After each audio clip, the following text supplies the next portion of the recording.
तो स्टूडेंट आज हम पढ़ेंगे सीटेट एमपीटेट में आने वाले सीडीपी यानी बाल विकास का अध्याय 1 विकास की अवधारणा एवं इसका अधिगम।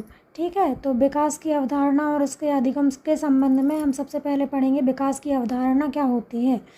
विकास का मतलब क्या होता है। विकास कैसी एक जीवन पर्यंत चलने वाली निरंतर प्रक्रिया है। जीवन पर्यंत मतलब जब कोई बच्चा जन्म लेता है तो वो क्या होता है, जन्म से ही विकास करना शुरू कर देता है। ठीक है, तो जैसे कि विकास की प्रक्रिया में बालक का शारीरिक मतलब जो बालक होता है यानी जो बच्चे ने जन्म लिया है वो क्या है, उसका पहले शारीरिक विकास होगा। शारीरिक मतलब क्या होगा, उसके हाथ पैर बढ़ेंगे, है ना, उसके दांत आएंगे, है ना, और धीरे धीरे मतलब उसमें शारीरिक विकास होगा। फिर क्या है, क्रियात्मक विकास होता है। क्रियात्मक मतलब कि जब बच्चा 6 से 7 महीने का हो जाता है तब वो क्या करने लगता है, बोलने की कोशिश करने लगता है ना, खाने पीने लगता है। तो ये उसमें क्या हो रही है, क्रियात्मक विकास हो रहा है। फिर संज्ञानात्मक विकास।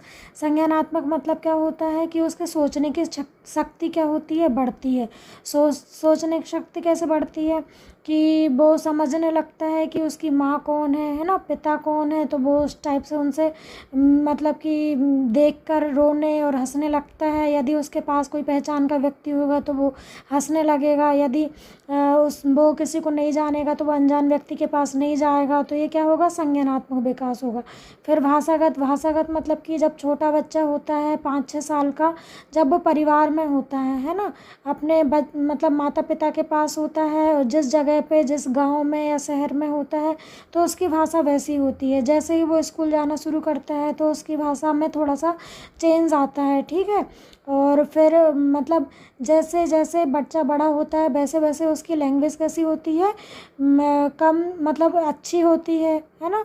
तो उसमें क्या होता है, भाषागत विकास होता है। संवेगात्मक विकास। संवेगात्मक विकास का मतलब होता है, देखो यहाँ लिखा है इमोशनल।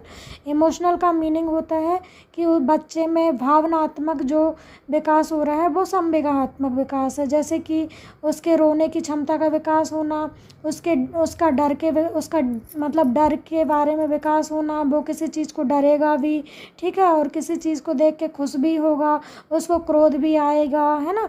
तो ये क्या हो रहा है, उसमें संवेगात्मक विकास हो रहा है। ठीक है, एवं सामाजिक सोशल विकास। जब बच्चा थोड़ा बड़ा हो जाता है, 18-19 साल का हो जाता है, तो वो समाज में रहने लगता है, उसके दोस्त बनने लगते हैं। ठीक है, और वो राजनीतिक स्तर में भी धीरे धीरे बढ़ने लगता है, दोस्तों के साथ बैठने लगता है। तो ये क्या होता है, उसका सामाजिक विकास होता है, समाज के साथ रहने वाला। फिर क्या है, बालक में आयु के साथ होने वाले गुणात्मक एवं परिणात्मक।